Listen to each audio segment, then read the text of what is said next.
After the electron had been discovered in 1896, and the nucleus of the atom as an extremely small part at the center of an atom had been discovered in 1911, it became possible to determine many properties of molecules, such as how far apart the atoms are, that hadn't been available for experimental study before. X-ray diffraction was one of the methods. I was fortunate then in being able to use this essentially new experimental technique, discovered in 1914, 8 years before I became a graduate student, in attempting to answer many questions that I'd formulated about chemical substances and their properties, and get experimental answers to them. The next important development was that the theory of quantum mechanics was discovered in 1925 and 1926.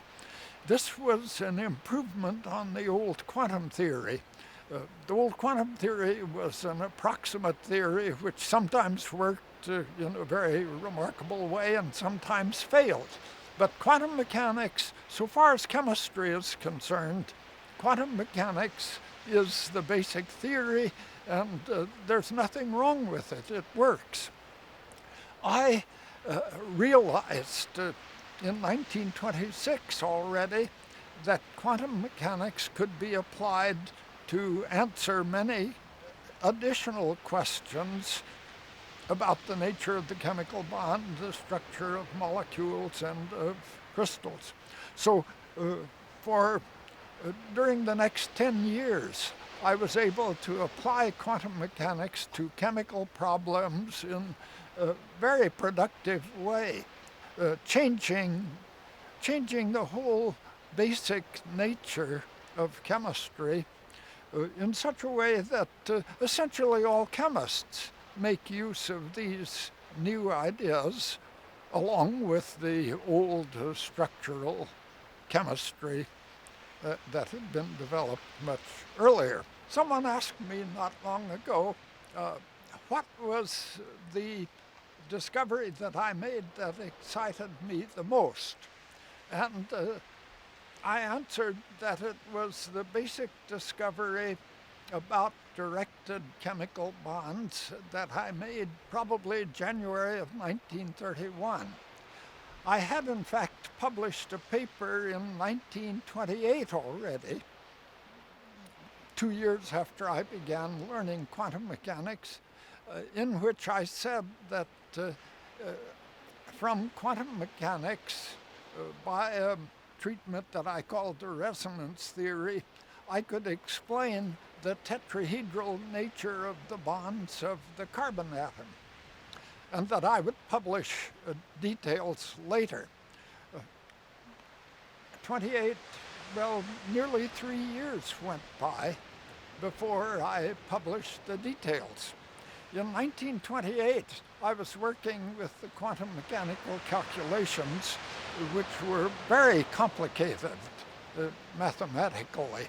And I managed to derive the result that the carbon atom would form 4 bonds in tetrahedral directions. But it was so complicated that I thought people won't believe it. It's so hard to see through this mass of symbols in the equations and relationships that they won't believe it. And perhaps I don't believe it either, although I published a statement about it. It took this long time for me to find a way of simplifying the quantum mechanical equations so that they were very easily applied to various problems. So the day, probably January 19, I may have a record of it, but January 1931, late in the day, I had this idea. I can use a simple method of simplifying, a powerful method of simplifying these equations, and then I can apply these simplified equations to various chemical problems. So I worked, I think, nearly all night, very excited about applying this idea. I not only could easily derive the tetrahedral arrangement of the carbon bonds of the carbon atoms, but also various other arrangements of atoms around a central atom.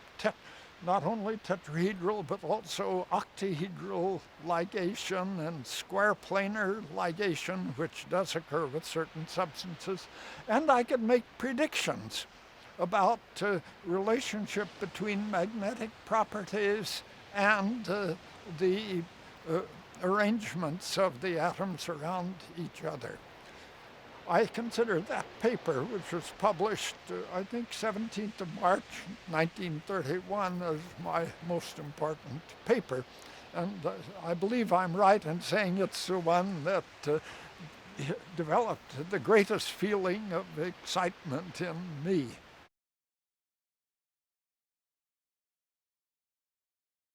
So far as my scientific career goes, of course, there was the decision that I made in 1945,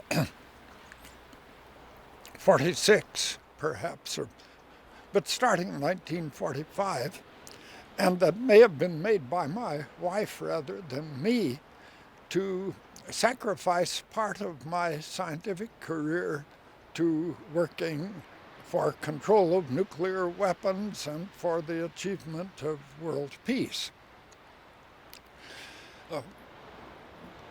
So for years I devoted half my time perhaps to giving hundreds of lectures and to writing my book, No More War, but in the earlier years especially to studying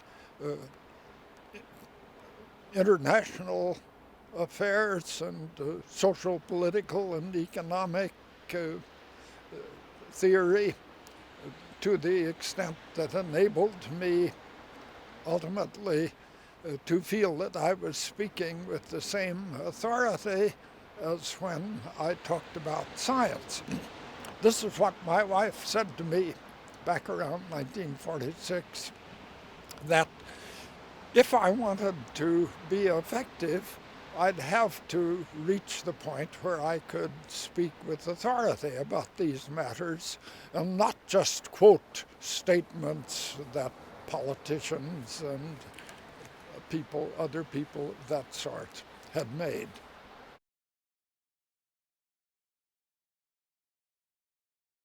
When the atomic bomb was dropped at Hiroshima and then at Nagasaki, I was immediately asked within a month or two by the Rotary Club, perhaps in Hollywood, to give a talk, an after-dinner talk about atomic bombs. And my talk, as I recall, was entirely on what the atom is, what the atomic nucleus is, what nuclear fission is, how it's possible for a substance to be exploded, liberating 20 million times more energy than the same amount of dynamite or TNT liberates. A couple of days after my talk, there was a man in my office from the FBI saying, "Who told you how much plutonium there is in an atomic bomb?" Well, I said, "Nobody told me. I figured it out." And he went away. So that was the end of that. But I kept giving these talks, and I realized that more and more I was saying, it seems to me that we've come to the time when war ought to be given up. It no longer makes sense to kill 20 million or 40 million people because of a dispute between two nations who are running things, decision made by the people who really are running things. No longer makes sense. Nobody wins. Nobody benefits from a destructive war of this sort, and there's all of this human suffering. So, and Einstein was saying the same thing, of course. So that's when we decided, my wife and I, that first, I was pretty effective as a speaker. Second, I'd better start boning up, studying these other fields so that nobody could stand up and say, well, the authorities say such and such a thing.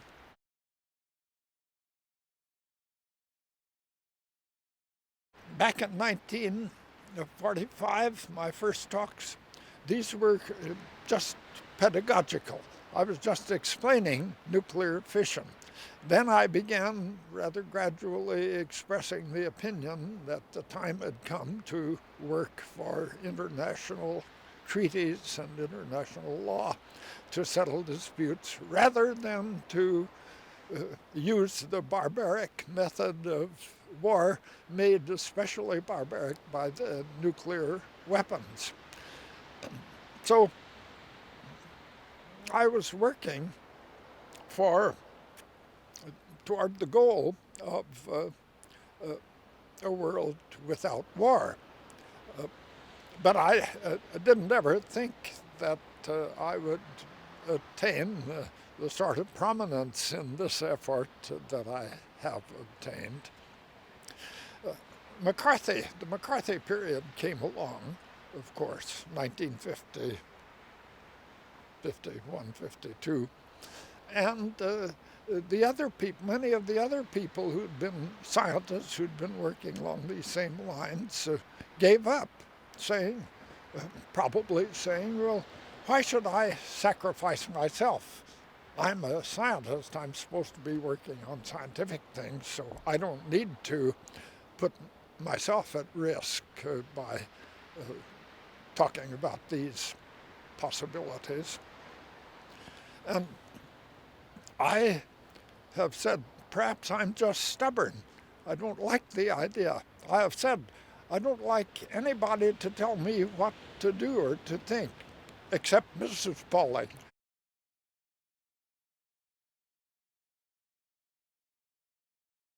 I was asked to speak at the honors convocation at Washington University in St. Louis.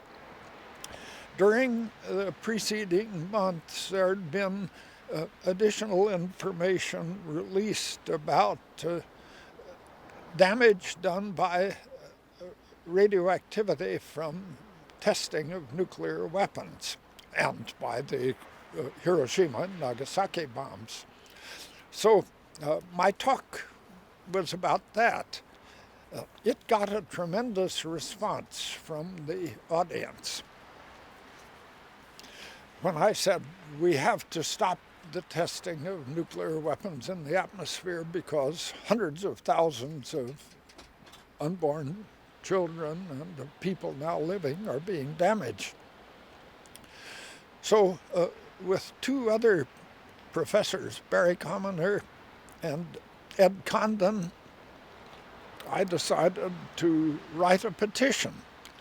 And the next day we met. Each of us had written a version of the petition, and I think mine was essentially the one selected by the three of us. We immediately mimeographed it and sent it out to 25 scientists that we knew. They all sent it right back signed. So then I got back to Pasadena, and my wife and I and some of our students, other people in the lab, got busy and sent out hundreds of copies with the names of these first 25 signers, or perhaps it was 25, the three of us and 22 others. And within a month or two, I had 2,000 signatures from American scientists, which I presented to Doug Hammarskjöld. I think it was later, scientists from all over the world began signing this petition. Originally, it was a petition by American scientists, but then it became a petition by world scientists. I think it was about 9,000 signatures that my wife and I gave to Doug Hammarskjöld, and ultimately about 13,000 scientists all over the world had signed this petition. So that had a great effect, and I think even on President Kennedy, because a couple of years later, he gave a speech about the need for a treaty limiting bomb testing, and of course, pretty soon this treaty was made.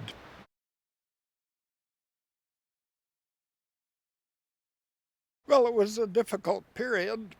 For example, my scientific work was in part considerable part supported by grants from the National Science Foundation and the National Institutes of Health.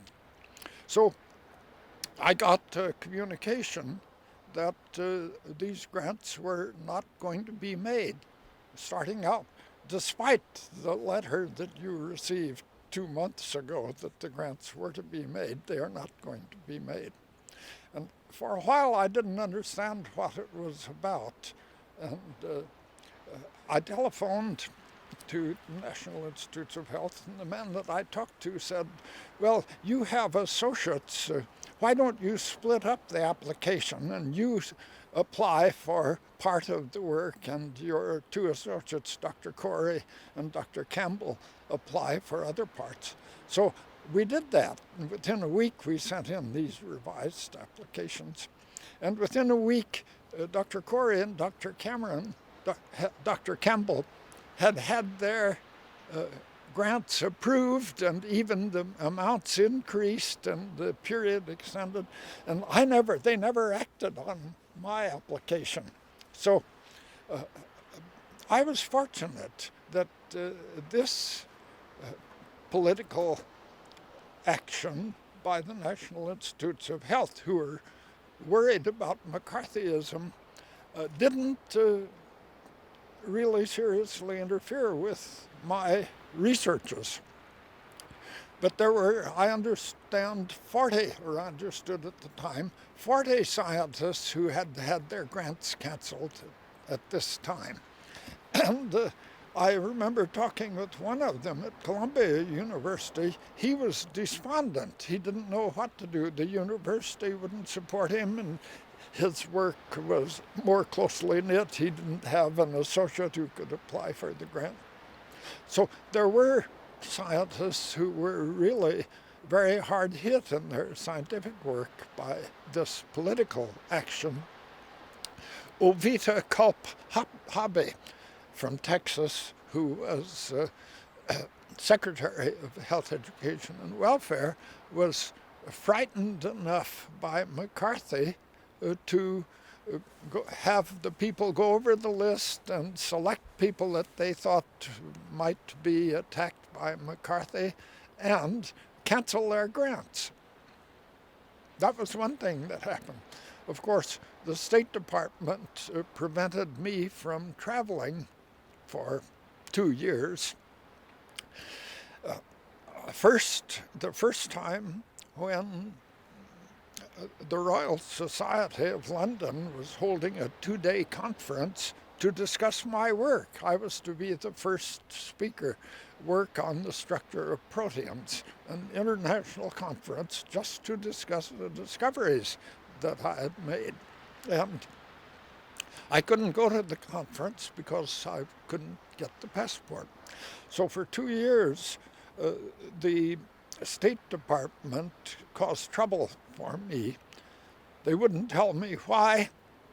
They said, not in the best interests of the United States, or your anti-communist statements haven't been strong enough.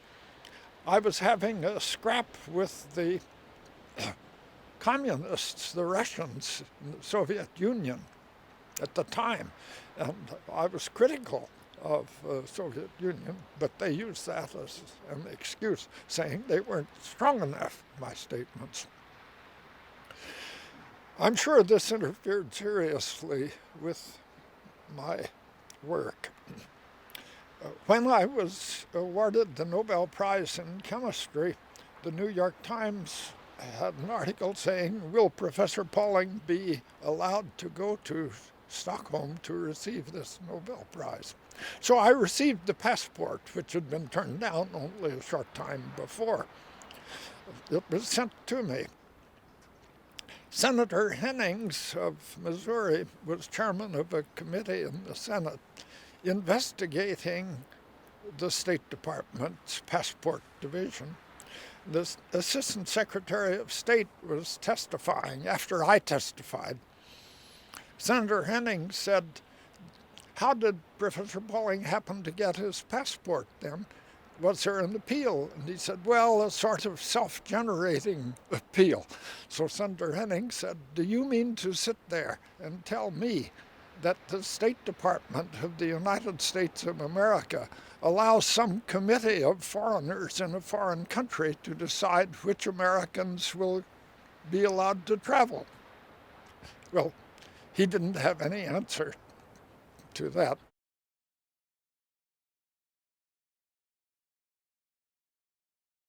Trustees, of course, were mainly businessmen and conservative and supporters of the Cold War, and they seemed to consider that working for peace between the United States and the Soviet Union was in some ways subversive as compared with preparing for a war that would rid the world of the menace of communism, probably really socialism that worried them rather than communism. So the trustees tried to get the Institute to fire me, and the committee was set up. I didn't know about it at the time, learned only later, that reported that they couldn't find a way by which I could be fired. I wasn't guilty of moral turpitude in the usual sense, which is one way in which a professor can lose his job. So they began sort of harassing me. Well, I was chairman of the Division of Chemistry and Chemical Engineering. The president said, well, that's one job they could take away from me. It would mean a decreased salary. I didn't mind. I had served in that position for 22 years and had felt that I had done my duty with respect to that administrative job. But they began interfering with my research projects, and I decided that I was going to have to leave the Institute. When I received notice of the award of the Nobel Peace Prize to me, I found, when I returned to Pasadena, that the president had stated to the Los Angeles Times, published there, that it was pretty remarkable for any person to receive 2 Nobel Prizes, but there was much difference of opinion about the value of the work that Professor Pauling had done. So I decided that the time had come for me to resign, and I did. I didn't like that. I'd been at the California Institute of Technology for 41 years then, and I thought it was really the best institution in the world. And of course, my opinion of it is still a very high one. With respect to science, it comes close to being the best university in the world. So I wasn't happy about leaving the institute, but I did leave.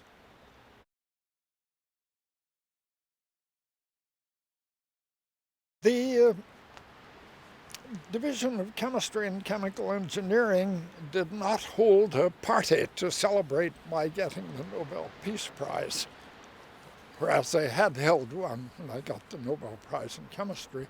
But the Biology Division did hold a party for me. And in a sense, the biological scientists, I think, in general, were more sympathetic to what I was saying about damage done by fallout radioactivity and carbon-14 than the physical scientists. So this is understandable. I was, I think, to some extent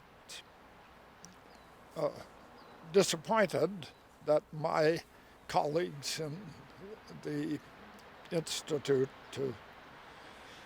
did not express sympathy with me in this situation.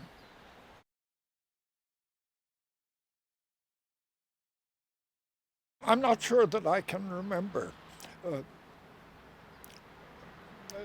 Beadle, the chairman of the biology division, had been a member of the committee to recommend to the trustees whether they could fire me, the institute could fire me or not. And he told me about it some years later. Whether, I don't remember when it was that he told me about it. I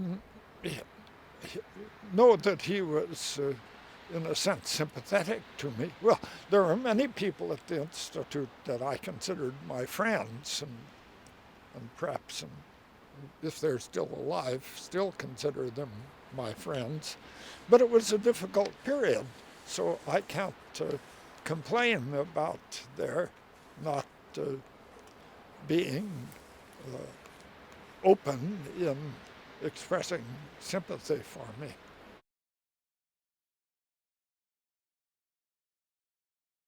I've said this for many years. Almost every problem in the modern world has some scientific content, sometimes very great scientific content.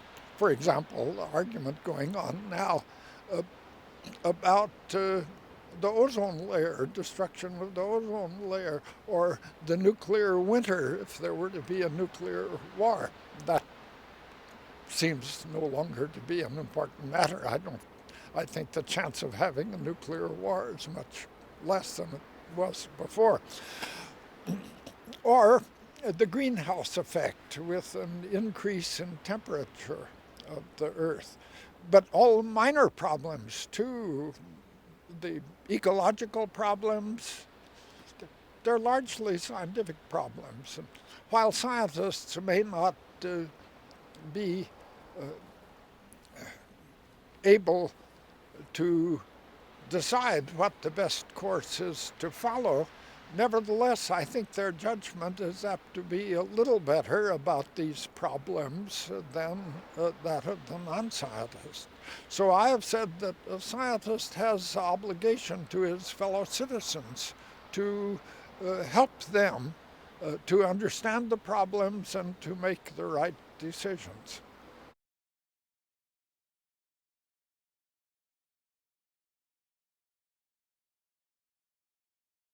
I wrote my book, Vitamin C and the Common Cold, in 1970, August 1970, sitting mainly there in this room. And I thought, everybody will be happy to have this book that tells about how to keep from suffering with the common cold. The doctors will be happy. They won't be pestered by patients with this minor problem the way they are now. They can concentrate on more serious diseases. And what happened?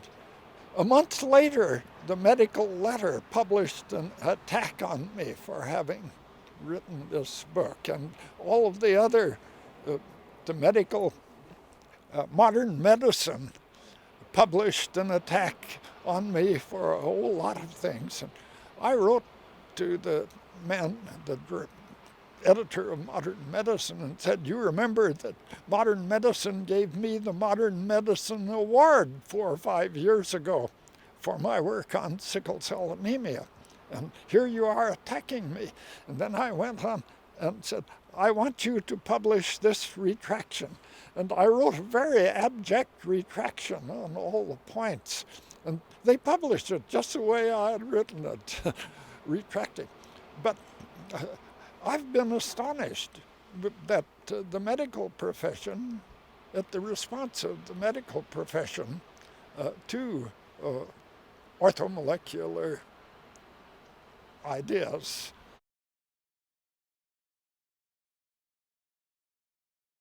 I don't think so, not in my nature. I left out, of course, the response by the American government and the Institute to my efforts for world peace.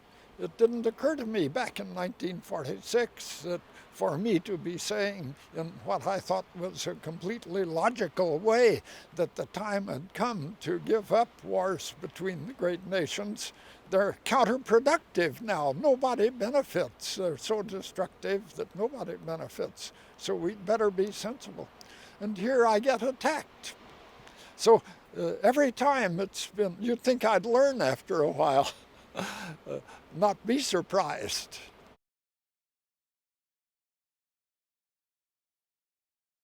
I think that meeting the young woman whom I married a year and a half later was the event that had the greatest effect on my life. I can see in retrospect that she felt that her duty was to see to it that her husband and children lived as good lives as possible. And in particular, that she would handle the problems and stresses associated with the family, leaving me free to devote all of my time and effort to working on the problems that I wanted to work on, the scientific problems. I've been asked from time to time, how does it happen that you have made so many discoveries? Are you smarter than other scientists? And my answer has been, I'm sure that I'm not smarter than other scientists. I don't have any precise evaluation of my IQ, but to the extent that psychologists have said that my IQ is about 160, I recognize that there are 100,000 or more people in the United States that have IQs higher than that. So I've said, I think harder, think more. I think more than other people do, than other scientists. That is, for years, almost all of my thinking was about the science and the scientific problems that I was interested in. So I owe much of this to my wife.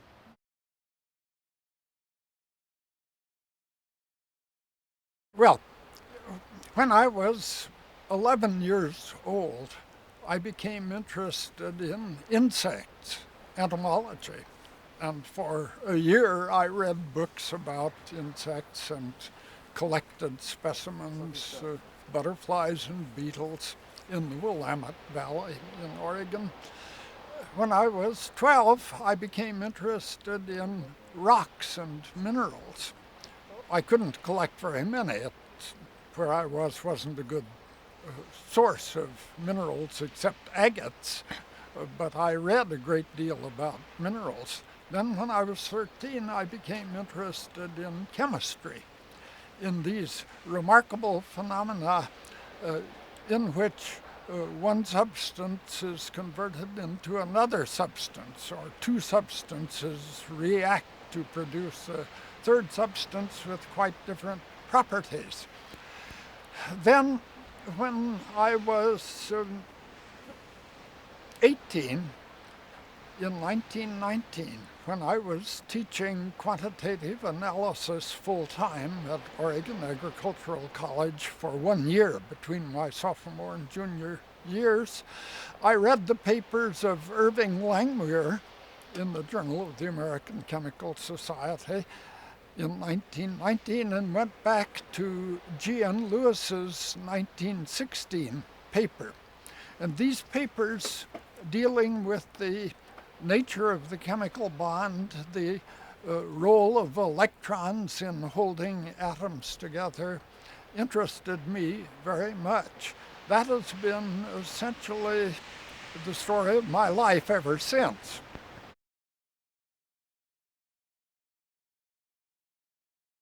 My father, when I had just about reached my 9th birthday, wrote a letter to the Portland Oregonian asking for advice as to what books to get for me. He said that I seemed to have an unusual interest in reading, especially history. Then he went on to say, and don't say the Bible and Darwin's Origin of Species because he has already read them. Well, I think I can remember reading the Bible at an early age, but I don't remember. That's the only evidence I have that I had read Darwin's Origin of Species by the time before I was 9 years old. So I did like to read, and I became, without anyone's, well, my father may have had some influence on this way of thinking because I used to watch him compounding prescription drugs in the back room of his drugstore, and he was interested in teaching me a little medical Latin and other things. And so he may have influenced me somewhat, but I early developed a great curiosity about the nature of the world, the nature of the universe. So as time went on, I became more and more interested to learn more by reading about the universe, the world, but also to discover something new.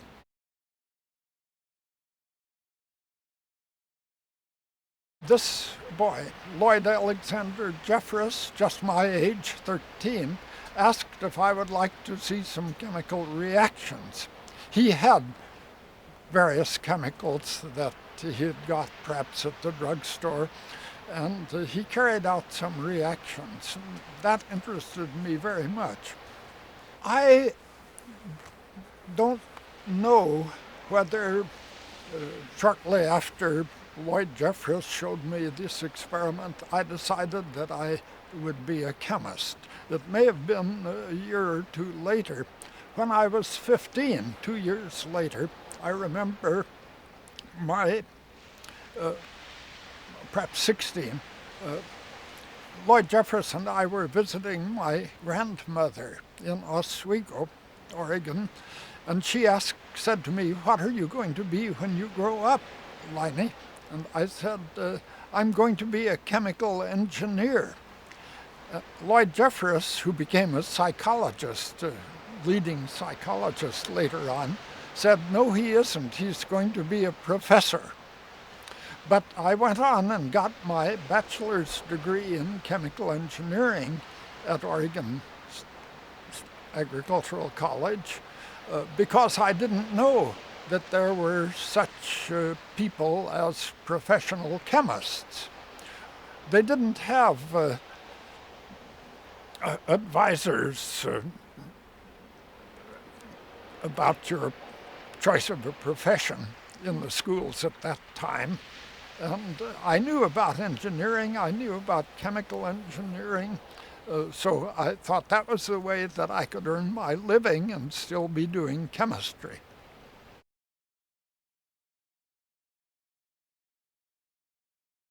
My father died when I was 9, shortly after he had written this letter. And my mother was not very interested in ideas, I think, in intellectual matters. I don't remember any what you might call general discussions that were held in the family with my mother. Uh, the aunt and uncle of Lloyd Jeffress, this young fellow who was my best friend for many years, in fact, all of his life essentially, although we didn't see each other very often, were, I would say, intellectuals. They weren't university people, but they were interested in ideas, and I learned something about ideas from them. Also, they were influential in my life in that when I was 16, in June, I got a job in a machine shop. And every time I received my paycheck, my salary had been increased, so that by the end of the summer, I was getting pretty good pay for a 16-year-old. My mother was having so much financial trouble as a widow with 3 children that she was hoping that I would continue in the machine shop and continue to bring in a salary. Lloyd Jeffress's aunt and uncle, however, were determined that I should go on to college. They convinced me, I suppose, that it was my duty to say that I was going to go on to college. Didn't require much money. There was no tuition at Oregon Agricultural College, and my mother, for 6 months at any rate, sent me $25 a month that I was able to live on. And then she couldn't send it, and I had some trouble the next 3 months in getting by. But from then on, I was able to earn my living and even help my mother out somewhat.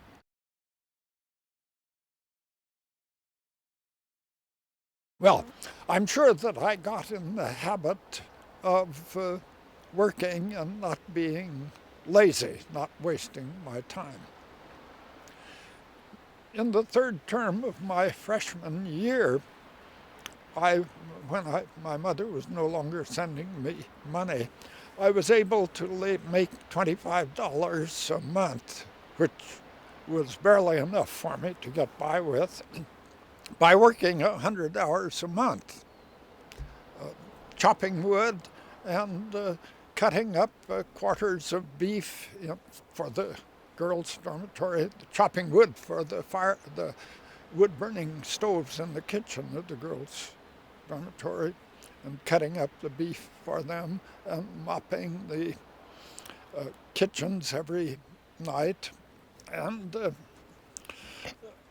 in order to do this, to work 100 hours a month at a job, 25 cents an hour, and to keep up with my studies, it was necessary that I not waste any hours during the day. So I think I developed the habit of working. My success in solving scientific problems, I think, is the result in part of a quality, or 2 qualities that I have. One is that of being able to formulate or discover problems. The other is that of being able to make a decision as to which problems I might be able to solve and which I probably would not be able to solve, so that I don't waste time on those. As the years have gone by, starting quite early, I realize, tried to formulate a picture of the universe, in a sense, a theory of everything. Whenever I hear something new I try to fit it into the picture that I've already formed of the universe. If it fits in, well and good. I don't need to worry about it. But if it doesn't fit in, then I ask, why doesn't it fit in with my ideas about how the universe ought to be operating? I'd better try to find the answer to that.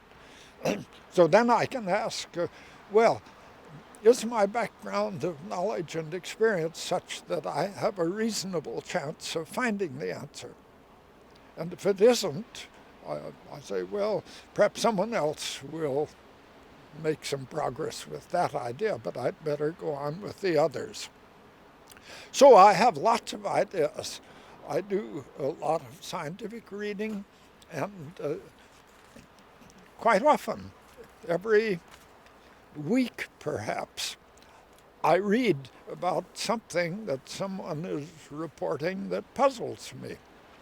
So I have a big pile of questions of this sort that I'd like to settle down to work on.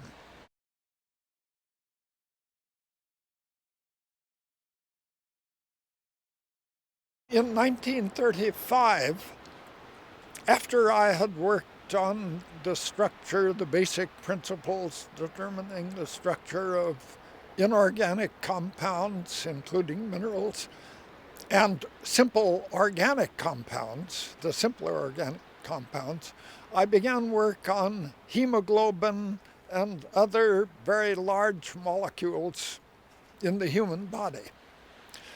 And by 1948, in 1948, I discovered the alpha helix and the pleated sheets, the basis, the principal ways of folding polypeptide chains in proteins. It was an important discovery. In 1945, I had the idea about molecular diseases, and this started a field of medicine, a class of diseases called the hemoglobinopathies.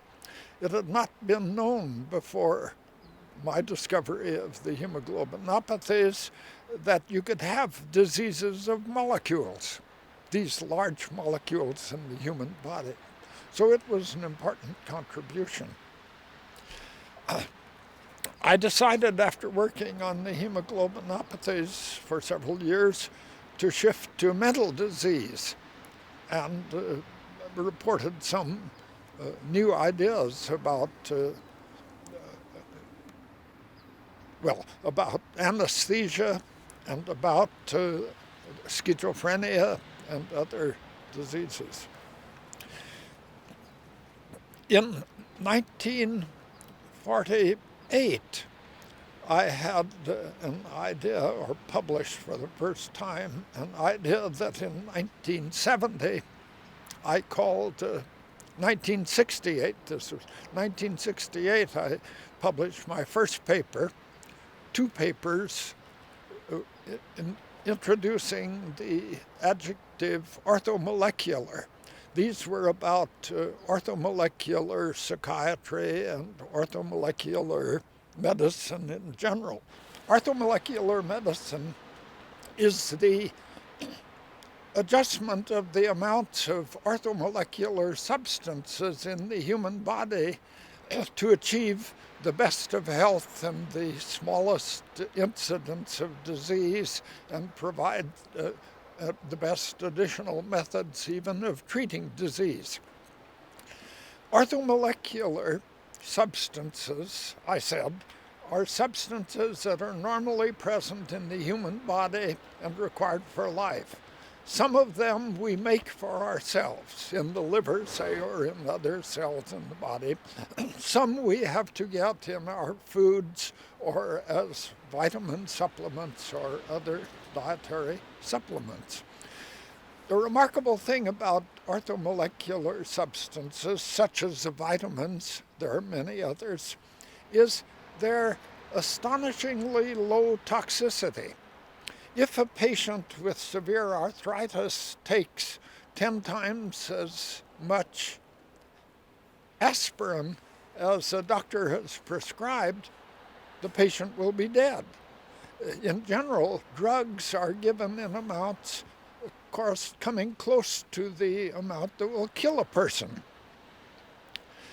I was astonished to learn some 25 years ago that vitamins are very powerful substances, in that a little pinch of a vitamin every day is all that you need to keep from dying of scurvy or beriberi or pellagra or other vitamin deficiency disease. But that you can take 1,000 or 10,000 times that much day after day without any serious toxicity showing up. No problems with these very large amounts. So I thought, this is something that I hadn't known before.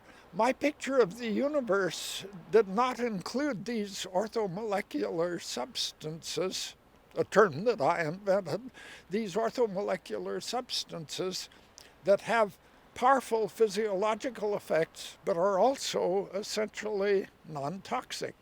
So the question comes up in my mind.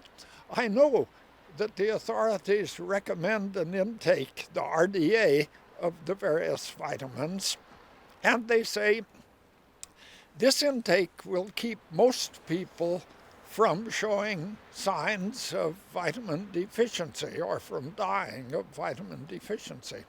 So I ask, since you can tolerate very much larger amounts, even 1,000 times larger, what are the amounts that would put me and other people in the best of health? So for over 20 years, I've been working on that problem.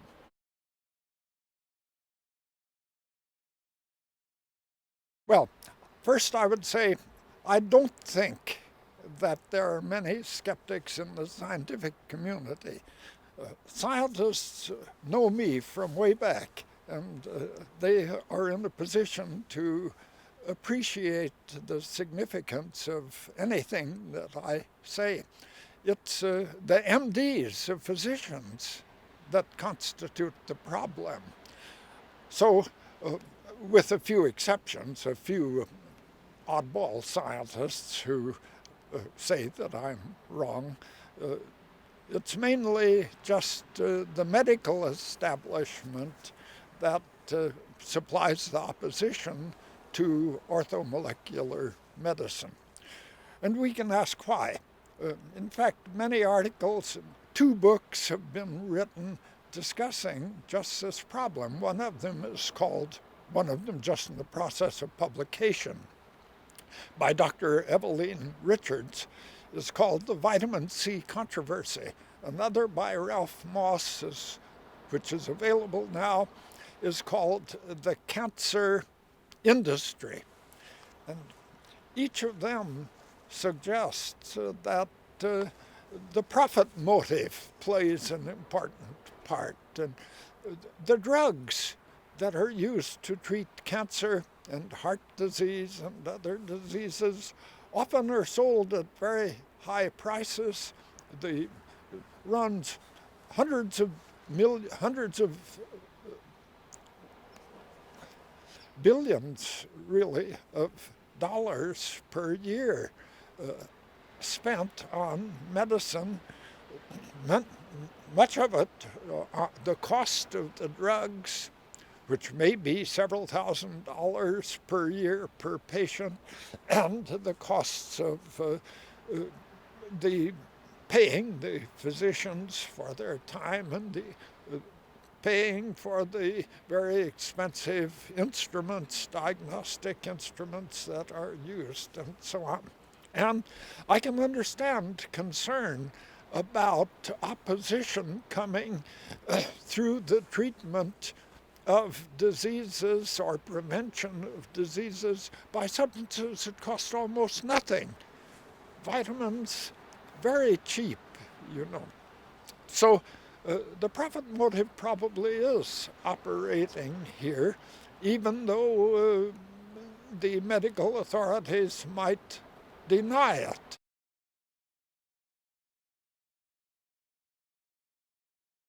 There's essentially no danger of damage from overdosage by vitamins.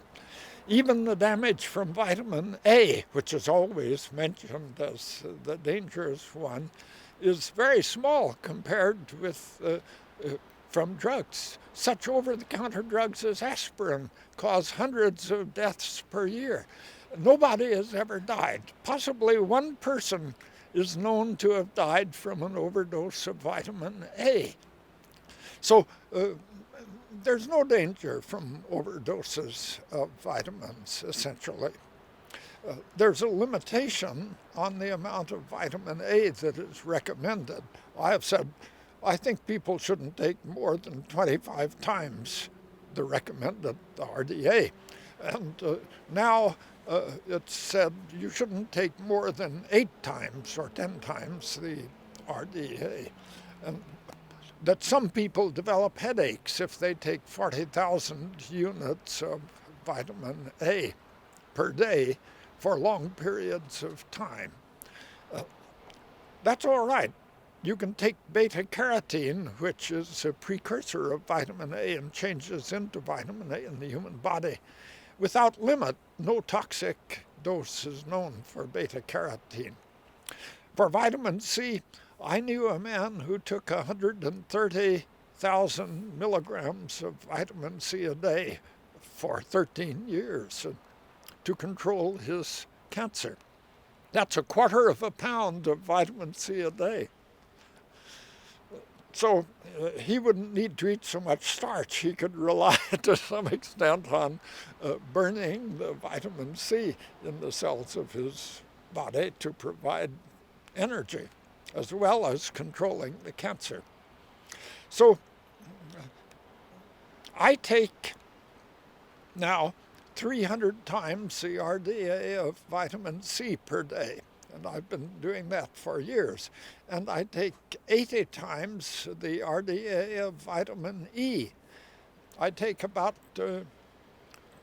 10 times RDA of vitamin A, plus a good slug of beta-carotene. And I take about 25 times the RDAs of the other B vitamins. And I take the recommended amounts of various minerals, too. Not large amounts, the recommended amounts. And I drink milk every day. I'm not one of the people with deficiency in lactase, the people who get digestive upsets if they try drinking milk or ordinary milk products that contain lactose, milk sugar. People have taken an interest for a long time. Millions of Americans, it's estimated 40% of American families take high doses of vitamin C regularly. A few years ago, the amount of vitamin C used in the United States had increased 5-fold, a factor of 5, and it may be 10-fold now. I can say over the years, many hundreds of letters from people thanking me for suggesting vitamin C to control colds and saying I no longer get these colds.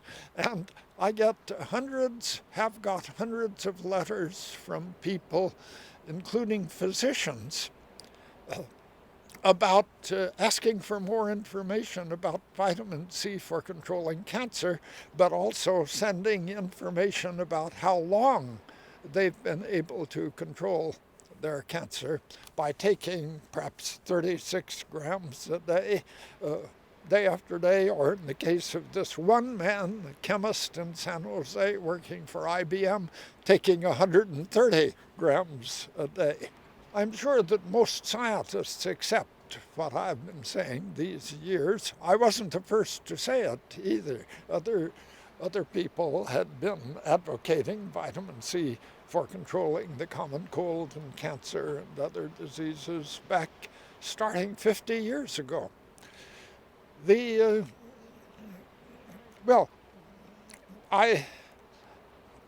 do feel satisfaction in thinking that I've been able to contribute to this, what I think is a great step forward in the control of disease and the decrease in the amount of suffering.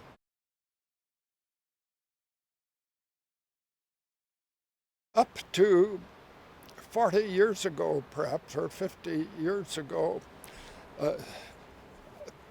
people suppressed the fact that someone had died of cancer. When Arthur Amos Noyes, the head of our chemistry department, died of cancer in 1936, the death certificate said pneumonia. Well, many cancer patients develop pneumonia because they're so debilitated they no longer have any resistance. So in the old days, cancer was not put down as the cause of death. There was thought to be, it was a stigma, it was thought, for a person to develop cancer and die of cancer. So the old statistics are not of much value. The more recent statistics indicate that the incidence of cancer, the age-standardized incidence, has not changed much, despite all the hullabaloo about the anti-cancer drugs and other new methods. The death rate stays essentially the same.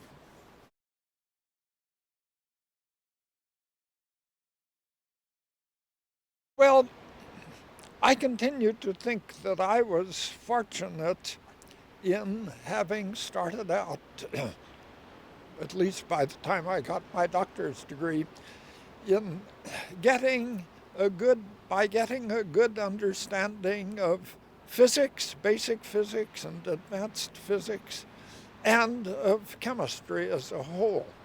And here, I had one short course in organic chemistry, but I'm considered to have made great contributions to organic chemistry. I had no courses in biochemistry, but I'm usually described as the great biochemist Linus Pauling. You see, I've made contributions to biochemistry. There were no courses in molecular biology. I had no courses in biology, but I'm one of the founders of molecular biology. I had no courses in nutrition or vitaminology. Why? Why am I able to do these things? You see, I got such a good basic education in the fields where it's difficult for most people to learn by themselves. Very few people are able to study mathematics by themselves. They need to have it taught. And I learned a lot of mathematics, a lot of physics, a lot of chemistry. The chemistry, much of it I might have learned by myself, but when it comes to these other subjects, I was able to learn enough about these other fields just by reading, because my basic understanding was so great that I could interpret the sentences that I read. I can read, if I become interested in cardiology, say, or in general, I can read medical books about heart disease and understand what the authors are saying.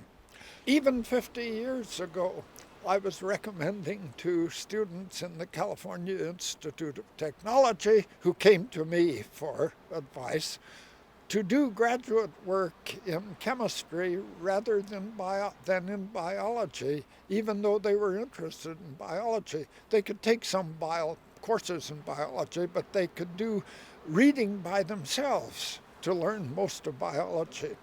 Genetics was already a good science in biology. I recommended taking a course in genetics. So ever since then, I've said to students, if you are interested in science, I think a good thing is for you to get as much training as possible in the basic sciences, mathematics, physics, chemistry, including physical chemistry, and then you can move on into these more applied fields. Many of these fields I consider to be just applied chemistry.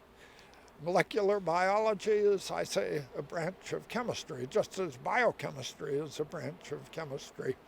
Astronomy, in some respects, is because the astronomers are studying the molecules in interstellar space that show up on the spectrographic studies that they make. And the geologists, of course, much of geology, it depends on minerals, and that's essentially a branch of chemistry.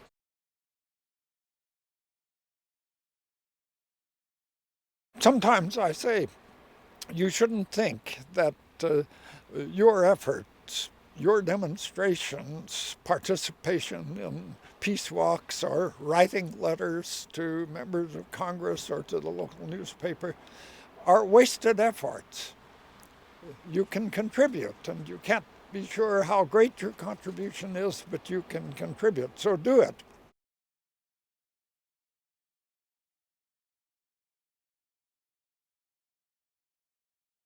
I think it is shocking that the United States government, the authorities, should show so little gratitude to Oppenheimer the way they did in these hearings. And Teller wasn't the only one who testified against Oppenheimer. There were 2 or 3 other scientists too. Uh, and of course, the main person involved was Strauss. Strauss, a banker, began thinking of himself as a theoretical physicist and began to be jealous. Strauss was the chairman of the Atomic Energy Commission. He began to be jealous of Oppenheimer. Oppenheimer, of course, could be caustic in his criticisms. And I was told a story about a seminar that Teller gave at Los Alamos. And Oppenheimer said, here, how could you have made such an elementary mistake as the one that you made back, so none of your equations is any good? And Teller felt that he was demeaned by this. Well, I don't know exactly what occurred, but this is the story that went around. And Oppenheimer was unhappy with Teller in that Teller was brought to do a part of the job connected with making the atomic bomb, and he just refrained from doing it or refused to do it. And so that Oppenheimer had to get someone else in to do the job that Teller was supposed to do.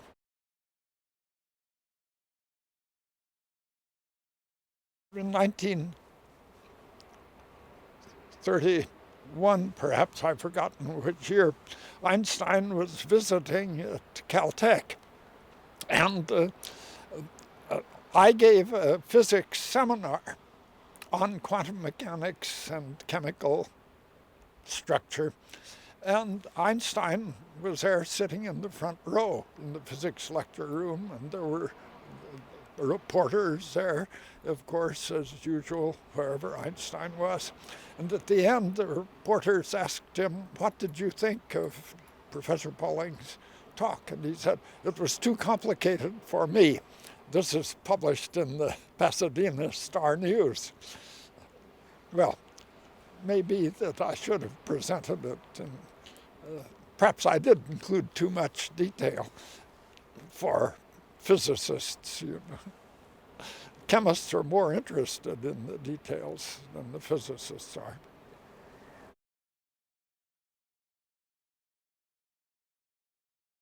I've answered that question in the past by saying that I think my 1931 paper was the most important of the papers that I've written.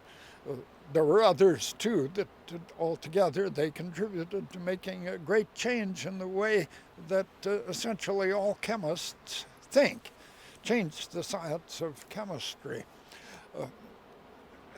It's hard to say what practical effect there is of that. How many people have benefited from the fact that chemists are able to work more effectively now than they were before 1930? I don't know. In a practical sense, Stopping the bomb tests, I was not alone responsible for that. But if, for the sake of argument, we say, as in fact the chairman of the Norwegian Nobel Committee said, that there probably would not have been a bomb test if there hadn't been somebody doing what I was doing for those years, a bomb test treaty. That, if the bomb testing had gone on at the same rate for a few more years, it would have meant that millions of children, according to my calculations, which seem to have been essentially right order, millions of children, infants, would have been born with gross physical or mental defect that otherwise would not have had the defect, and millions of people would have died of cancer at an earlier age than otherwise. So that, to the extent that I was involved, that was, I think, pretty important. The ideas about orthomolecular medicine, I think, have already affected millions of people. So I feel much surprised by it that I have contributed something to the well-being of human beings.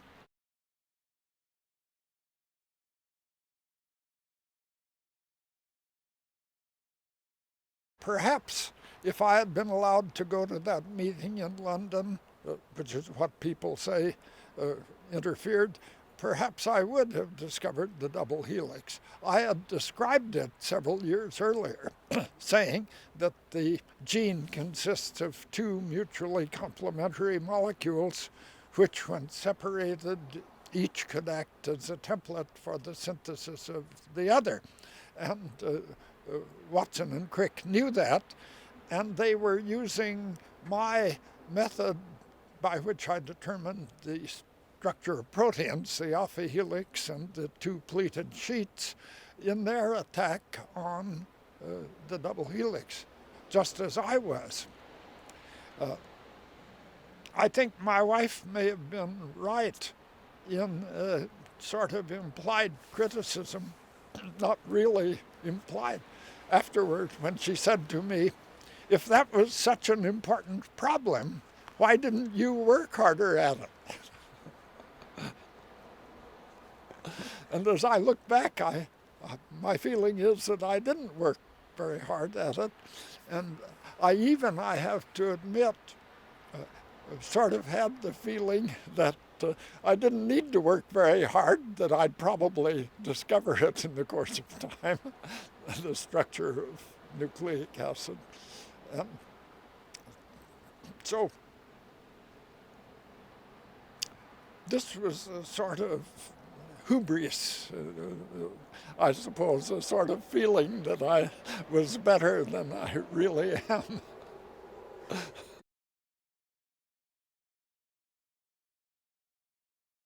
I never got involved in a race. You know, I have said I wasn't in a race with Watson and Crick. They thought that they were in a race with me. My feeling was that it wasn't a race. I wasn't working very hard on the DNA problem. I was doing other things too. And I probably did have a sort of feeling that sooner or later I'd work out the DNA puzzle. I never have been involved in the sort of race that we read about from time to time, the race for a Nobel Prize, where there are two groups, each struggling to get ahead of the other one in making a discovery that they think would have brought them a Nobel Prize. As I look back and think of what I'm doing now, that I have always liked working in some scientific direction that nobody else is working in. That is, such that I don't really have any competition.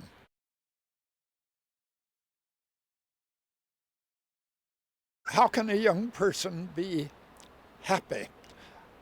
I think a good way of increasing the probability of leading a happy life is to do two things. First, to think about what you like to do, whoever you are, what you like to do, and then see if you can make your living doing it.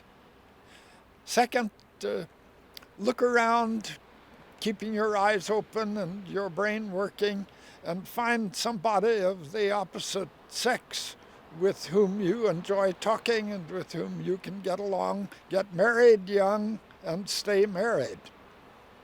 So those are the two ways I believe in which young people can be doing something to determine the nature, something wise to determine, to some extent at any rate, the nature of their future lives.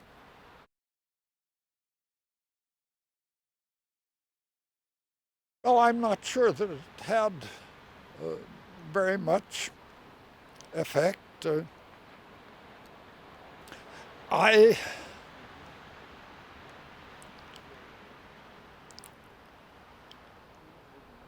Well, I was fortunate when I compare myself with Henry Ford. Henry Ford was asked, what effect did becoming a multimillionaire have on your life? He said, Mrs. Ford stopped cooking for me. My wife, although she complained a bit, didn't stop cooking for me. So the I don't know my children and grandchildren and great-grandchildren well enough to know what effect having me for a father or grandfather or great-grandfather has on their lives. I just don't know. It's hard for people to know other people, even for me to know my children.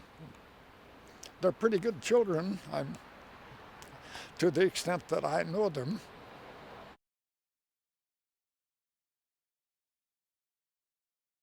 Well, I probably should just say no.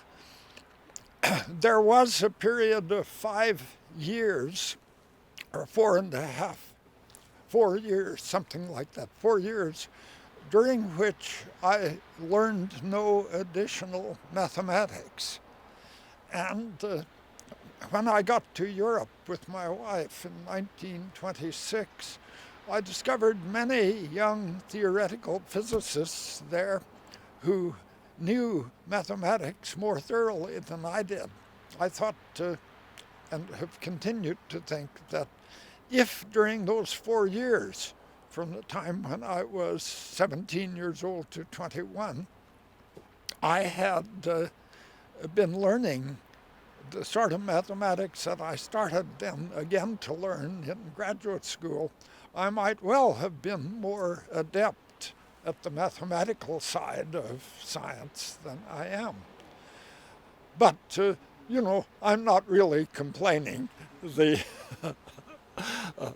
I've succeeded in handling some reasonably difficult mathematical problems.